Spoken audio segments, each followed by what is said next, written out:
মঞ্চের আলোচনায় সকলকে আমন্ত্রণ জানাচ্ছি। নমস্কার, আমি তরুণ ঘোষ। আজকে 1 তারিখ, আর দুদিন পেরোলে 4 তারিখ, মানে ভোট গণনা। এই দুদিনের মধ্যে যত দিন আসছে তত তৃণমূলের নেতা কর্মীদের বিমর্ষ দেখা যাচ্ছে। তার মধ্যে মুখ্যমন্ত্রী মমতা বন্দ্যোপাধ্যায়ও আছেন। আজকে আমি আপনাদের বলবো যে 2011 সালে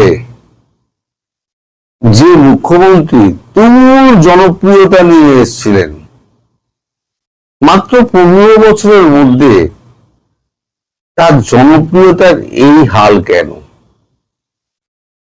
এক সময় তিনি রাস্তা দিয়ে হাঁটতেন, পিল পিল করে মানুষ তার সঙ্গে মিছিলে যোগ দিত। শেষ 1 বছরে দেখা গেছে তিনি রাস্তা দিয়ে হাঁটছেন, পেছনে দলীয় কর্মীরাও কমে গিয়েছে, রাস্তার দুধারে লোক নেই। সব ভিডিও আছে, এগুলো কোনোটাই অসত্য নয়। আচ্ছা, যাকে দেখতে এত লোক ঝাঁপিয়ে পড়তো, তার হাতে ছোঁয়া পেতে গেলে এত লোক হাত এগিয়ে দিত, তিনি নমস্কার করতে করতে বেরিয়ে যেতেন, তার কেন এই হাল হলো? আসলে গদিতে যখন মানুষ বসে না, তখন সে মনে করে আমি হলাম রাজা বা আমি হলাম সম্রাজ্ঞী, আমি যে গদিতে বসে আছি সেই গদিতে বসে আমি যা খুশি তাই করতে পারি। মানুষ না, আমি বলি না মানুষ বোকা না। দর্শক যেমন আপনারা বোকা নন, মানুষও বোকা নয়। আর পশ্চিমবঙ্গের মানুষ তো আরো বোকা নয়। পশ্চিমবঙ্গের মানুষ অবজার্ভ করে, যেমন কংগ্রেস আমলকে অবজার্ভ করেছে, যুক্তফ্রন্ট আমলের অজয় মুখার্জির ওই স্বল্পকালের শাসন অবজার্ভ করেছে, জ্যোতি বসুর 34 বছরের অপশাসন অবজার্ভ করেছে, তারপর 15 বছর মুখ্যমন্ত্রী মমতা বন্দ্যোপাধ্যায় অবজার্ভ করেছে তার কাজকর্মকে। প্রথম 5 বছর কিন্তু মুখ্যমন্ত্রী কিন্তু তার ঠিকঠাক কাজ করে গেছিলেন। দ্বিতীয়বার যখন তিনি এলেন, সেই সময় থেকে তার মধ্যে পরিবর্তন দেখা দিল। যেমন ধরুন, মুসলমান ভোটকে কবজায় আনার জন্য তাদেরকে তোষামত করা, হিন্দুদের উপেক্ষা করা, হিন্দু দেবদেবীদের উপেক্ষা করা, এবং তার একটা আস্থা ছিল যে সুন্দর মুখের জায়গায় জয়যাত্রা সর্বত্র। তিনি টালিগঞ্জের অভিনেতা অভিনেত্রী দিয়ে দাঁড় করিয়ে তিনি গ্রামের মানুষের ভোট টানতে শুরু করলেন। আর গ্রামের মানুষ কি সব সিনেমা সিরিয়াল দেখে, তারা নায়ক দেব দেখছে, কোয়েল মল্লিক দেখছে, তারপর আরো সব নাম করছি না, তারা সমস্ত আসছে, তারা দেখছে, তারা উজাড় করে তারা ভোট দিয়েছে। দিয়ে দেখলো যে আমি তো ভোট দিলাম, যাকে দিলাম তাকে কিন্তু আর দেখা গেল না, তাই তো সময় নেই। তাদেরকে দিদিমণি ধরে এনেছেন, তারা এসে তারা ভোটে দাঁড়িয়েছে, ভোট নিয়েছে, তারা আবার যে যা শুটিং করতে চলে গেছে। রাজনীতি তিনি একাই করেছেন। এই যে দুটো ক্ষেত্রে বললাম যে হিন্দুদের অপমান করা এবং মুসলমান তোষণ করা, হিন্দুরা এটা আস্তে আস্তে আস্তে আস্তে বুঝতে পারলো যে আমরা নিজেদের পায়ে নিজেরা কুড়ুল হয়েছি। মানে যে কারণে আমি মানে দুর্বৃত্তায়ন দূর করার জন্য আমি সিপিএম কে আমি তাড়ালাম, আর একজন এসে বসে আর এক দুর্বৃত্ত ক্ষমতায় বসে গেল, তারা আমাদের কোণঠাসা করতে লেগে গেল এই দলটা। তারপর হলো গিয়ে গুন্ডাবাজি, চুরি ডাকাতি মাৎসর ন্যায় হচ্ছে। মহিলা মুখ্যমন্ত্রী থাকাকালীন মহিলাদের উপরে যে অত্যাচার পশ্চিমবঙ্গে হয়েছে সারা পৃথিবীতে কোথাও বোধহয় হয়নি। মহিলারা হলেন এখানে সব থেকে অসুরক্ষিত।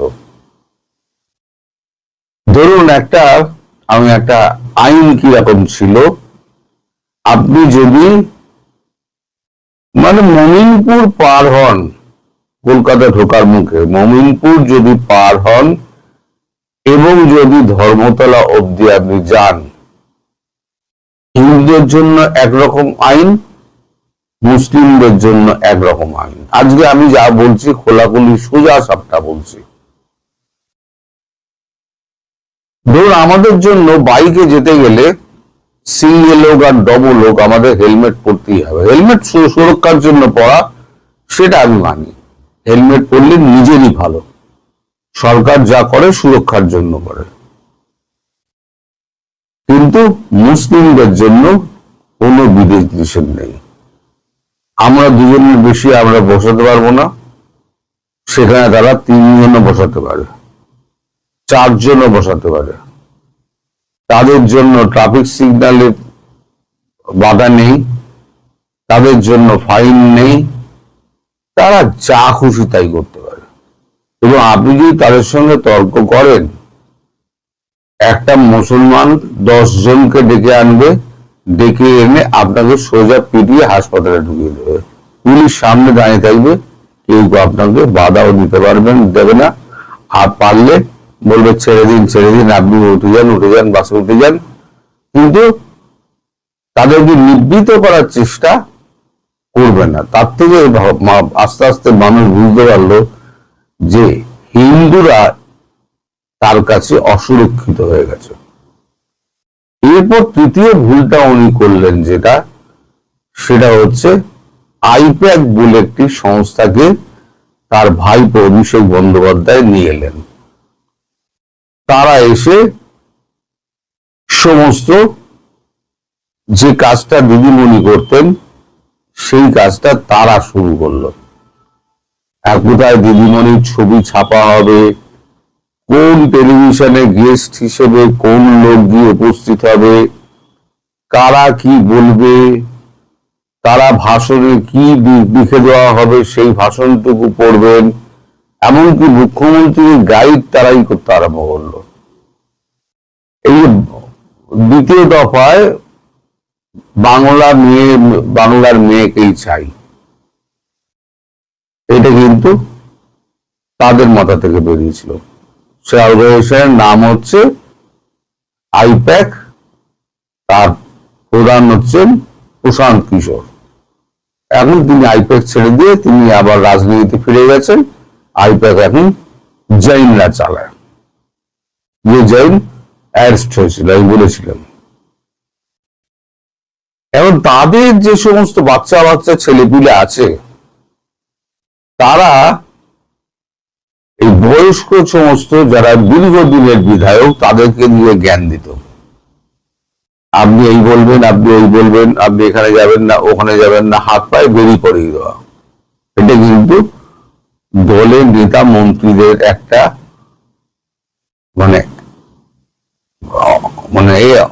অসহ্য হয়ে গেছে তাদের কাছে এই জিনিসটা। তারা রীতিমতো অপমানিত বোধ করছিলেন। ফলে দলের মধ্যে একটা তীব্র অসন্তোষ তৈরি হয়েছিল। এই বাচ্চা ছেলেগুলো যারা আমাদের নাতির সমান, তারা এসে আমায় জ্ঞান দিচ্ছে রাজনীতি নিয়ে, এটা তারা বরদাস্ত করতে পারছিল না। এই সব মিলিয়ে তৃতীয়বারেও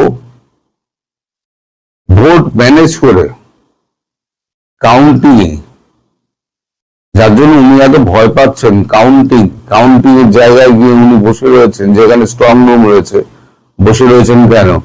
এখন থেকে উনি ভাবছেন যে কাউন্টিং আমি যা করেছি ওরাও যদি করে, বিজেপি তো করবে না, বিজেপি জানে যা করার আমি করে দিয়েছি, এবার কাউন্টিংটা ফেয়ার হলেই হবে। এই কাউন্টিং এর দিনটা পর্যন্ত আমাদের কিন্তু অপেক্ষা করতে হবে। কাউন্টিংটা যদি একদম ফেয়ার হয় তাহলে দিদিমণির কপালে কিন্তু অশেষ দুর্গতি আছে, আমি যেটা বলেছি। যদি সেরাম দুর্গতি হয় তাহলে হয়তো 100 পেরোতে পারবেন না, যদি সেরাম দুর্গতি হয়। তো যাই হোক, এখন এই যে আইপ্যাক চলে গেল এবং দিদিমণি ভবানীপুরে বাধা পড়ে গেলেন, 15 বছরের মধ্যে এই প্রথম তাকে দেখা গেল ভোটের 5-6 দিন ধরে তিনি ভবানীপুরের দরজায় দরজায় ঘুরছেন, হাত জোর করে তিনি প্রত্যেককে ভোট দেওয়ার জন্য আবেদন করছেন। সেটা কি এমনি? তা নয়। আসলে শেষের দিকে উনি বুঝেছেন যে জনতা ওনার থেকে মুখ ফিরিয়ে নিয়েছে, এটা উনি অনুধাবন করেছেন। তার ফলেই তিনি একটা ভিডিও প্রকাশ করেছেন হাত জোর করে যে আমার পাশে থাকবেন, আর কর্মীরা যেন মনোবল চাঙ্গা করে থাকে, আমি 226টা আসন নিয়েই ফিরছি। এখন দেখুন, সবাই তো ভোটের লড়ে তো জেতার জন্য, কেউ তো হারার জন্য নয়। ফলে উনি বলবেনই আমি জিতছি এবং ভিক্টরি সাইন নিতে হবে, কিন্তু শেষ কথা বলবে তো হচ্ছে কাউন্টিং। 4 তারিখ 4টের মধ্যে পরিষ্কার হয়ে যাবে যে দিদিমণির হাল এই জায়গায় এসে দাঁড়ালো এবং কত সিট উনি পেলেন এবং কত সিটের ব্যবধানে উনি হারলেন। আর পশ্চিমবঙ্গের মানুষ কি জানেন? পশ্চিমবঙ্গের মানুষ হচ্ছে অবজার্ভ করে, প্রথম যে বললাম, আর যে পার্টিকে সরিয়ে দেয় তাকে দ্বিতীয়বার আর সুযোগ দেয় না। প্রথমে কংগ্রেসকে সরালো, কংগ্রেস শেষ। তারপর 34 বছর সিপিএম এর রাজত্বকে সরালো, সিপিএম শেষ। কংগ্রেসের মুখ্যমন্ত্রী ছিলেন কিন্তু সিদ্ধার্থ শঙ্কর রায়। 1971 থেকে 1977 পর্যন্ত উনি শাসন করে গেছেন। সেই সময় নকশাল আন্দোলনে উনি একেবারে মানে গুলি করে করে সমস্ত মেরেছিলেন। তার রক্তের দাগ কিন্তু সারা জীবনও হাত থেকে মুছেনি। তারপরে তাকে বিদায় করা হলো, কংগ্রেস শেষ। সিপিএম কে বিদায় করা হলো, সিপিএম শেষ। বা তৃণমূল যদি বিদায় হয়ে যায়, বলি না আমি, তেজপাতা হয়ে যাবে, আর তেজপাতা হয়ে যাবে। আর দিদিমণির স্বাস্থ্য ভালো নয়, নানান রোগ আছে, ক্ষমতা হারানোর একটা মানে দম, মানে এই কি বলে যে দুঃখ, ব্যথা, যে যন্ত্রণা, ভেতরে ভেতরে শোক এবং পুরনো ভুলগুলো যখন তার মনে পড়বে তখন ভেতরে ভেতরে আরো উনি ভাঙবেন, ফলে ওনার শরীর আরো ভেঙে পড়বে। আর তার অবর্তমানে বা তার বসে যাওয়াতে এই তৃণমূল আর ক্ষমতায় আসতে পারবে না, এও তেজপাতা হয়ে যাবে। সুতরাং 4 তারিখে বোঝা যাবে যে দিদিমণির ভাগ্যে কি লেখা আছে এবং বাংলার ভাগ্যে কোন পতাকা আবার সামনে আসবে। গেরুয়া পতাকা আসবে নাকি নীল সবুজ আবার ফিরে আসবে। আর একটা কথা জানিয়ে দিই আপনাদের, সেটা হচ্ছে সবুজ আবির কিন্তু এখন আর বিক্রি হচ্ছে না। সবুজ আবির আর বিক্রি হচ্ছে না, এখন গেরুয়া আবির বিক্রি হচ্ছে। আমাদের বাজারে এলাকায় বিভিন্ন জায়গায় ঘুরে দেখুন, সব গেরুয়া আবির বিক্রি হচ্ছে, সবুজ আবির বিক্রি হচ্ছে না। কারণ আবিরওয়ালারাও জানে যে এবারে কি হতে যাচ্ছে। সবাই ভালো থাকবেন, আমি তরুণ সুস্থ ঘোষ। থাকবেন। সাবধানে থাকবেন। আজকে প্রথম পর্বের পশ্চিমবঙ্গের ভোট। আজকে থেকে ভোট পরবর্তী দ্বিতীয় পর্ব এবং সরকার গঠন এবং তারপরে আমি নিয়মিতভাবে আগের মতো আমি পশ্চিমবঙ্গ নিয়ে আবার খবর করব। মাঝে আমি অন্যত্র চলে গেছিলাম বলে আপনারা অনেকে আমাকে আনসাবস্ক্রাইব করে বেরিয়ে গেছেন। তাদের সকলের কাছে আমার অনুরোধ, আপনারা আবার পূর্বের মতো আমার সহযোগিতা করুন এবং আমাকে আগে বাড়তে সাহায্য করুন। এবার খবরে ফিরি। এখনো পর্যন্ত ভোট শুরু তো হয়েছে 7টা থেকে, চলবে সন্ধ্যে 6টা পর্যন্ত। উত্তরবঙ্গের দিকে ভোটগুলো হচ্ছে, যে যে জেলায় ভোট হচ্ছে আমি তার আগে পরে আসছি। আজকে যেটা হচ্ছে 16টা জেলার ভোট হচ্ছে, বিধানসভা আসনে ভোট হচ্ছে সকাল 7টা থেকে সন্ধ্যে 6টা পর্যন্ত। মোট ভোটার হচ্ছে 3,77,171। পুরুষ ভোটারের মধ্যে 1,84,99,496। মহিলা ভোটার 1,75,77,210।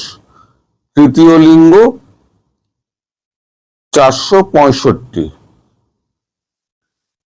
80 ও 85 বছরের ঊর্ধ্ব যাদের বয়স, তাদের সংখ্যা হচ্ছে 2,04,000।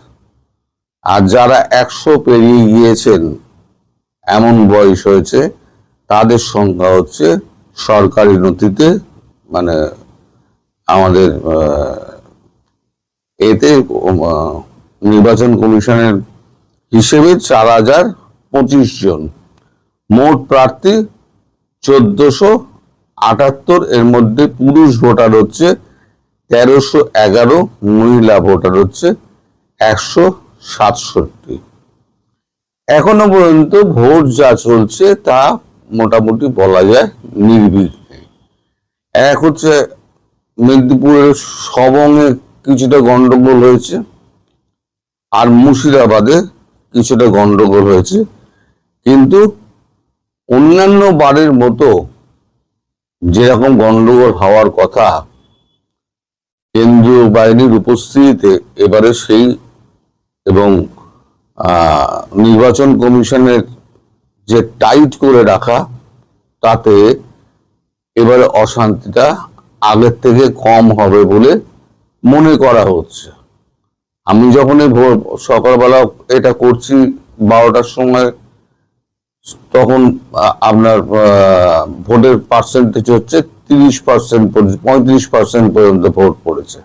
তার মানে 12টা পর্যন্ত 35% ভোট পড়া মানে ভোট পড়ার সংখ্যা কিন্তু ভালো, অর্থাৎ সেরকম ভাবে কোনো বাধার সম্মুখীন হচ্ছেন না ভোটাররা।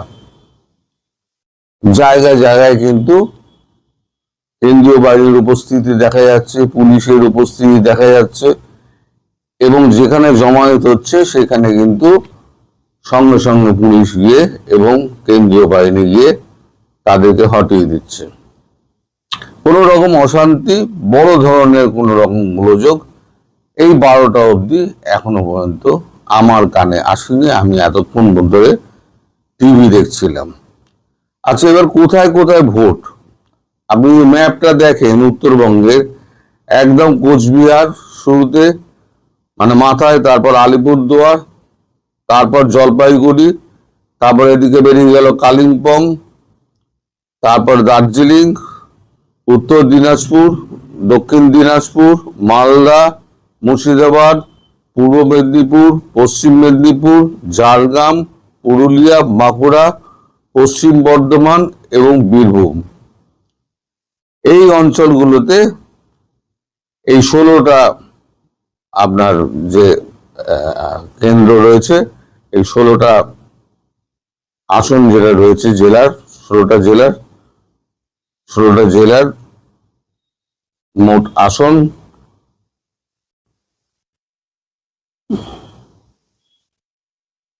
মোট আসনের হিসেবটা আমার কাছে নেই, তো এখানে এই রয়েছে, এখন ভোট চলছে। নিরাপত্তা ব্যবস্থার জন্য কি করা আছে? নিরাপত্তা ব্যবস্থার জন্য কেন্দ্রীয় বাহিনীর সংখ্যা দার্জিলিং এ 61, শিলিগুড়ি কমিশনারেটে 44 কোম্পানি, মানে সব কোম্পানি হিসেবে বলছি। কালিম্পং এ 21, কোচবিহারে 146, আলিপুরদুয়ারে 77, জলপাইগুড়িতে 92, ইসলামপুর পুলিশ জেলা পুলিশে 61, রায়গঞ্জ জেলা পুলিশে 71, দক্ষিণ দিনাজপুরে 83, মালদায় 172, মুর্শিদাবাদে পুলিশ জেলা পুলিশ 244, জঙ্গিপুর পুলিশ জেলা 76, পূর্ব মেদিনীপুর 273, আসানসোল দুর্গাপুর পুলিশ কমিশনারেট 125, পশ্চিম মেদিনীপুরে 271, ঝাড়গ্রাম 74, বাঁকুড়া 193, পুরুলিয়া 151 এবং বীরভূম 176 কোম্পানি, সব কিন্তু এতগুলো কোম্পানি ধরে। এছাড়া থাকছে quick response team, static surveillance দল, মানে খবর পাওয়ার 7 মিনিটের মধ্যে, সম্ভবত এরকম একটা হিসেব দেওয়া হয়েছে, 7 মিনিটের মধ্যে ঘটনাস্থলে পৌঁছাতে হবে। এবং যে বুথে ক্যামেরা আধ ঘন্টা বন্ধ থাকবে, মানে কোনো যান্ত্রিক ত্রুটি হোক, কেউ ইচ্ছা করে যদি বন্ধ করে, তাহলে পরে সেই বুথে আবার রিপোলিং হবে বলে নির্বাচন কমিশন আগে থেকেই জানিয়ে দিয়েছে। বুথ জ্যামিং চলবে না, বাইরে কোনো রকম জমায়েত করা চলবে না, বুথের 200 মিটারের বাইরে পুলিশ থাকবে, মানে রাজ্য পুলিশ, বাকিরা সমস্ত কেন্দ্রীয় বাহিনীর আন্ডারে রয়েছে। এবং বুথের দরজার ওখানে তারা একজন করে, মানে ওই দলের কেন্দ্রীয় বাহিনীর একজন করে তিনি থাকবেন। ক্যামেরা থাকা সত্ত্বেও তিনি দেখবেন কোন রকম ইশারা টিশারা করা হচ্ছে কিনা।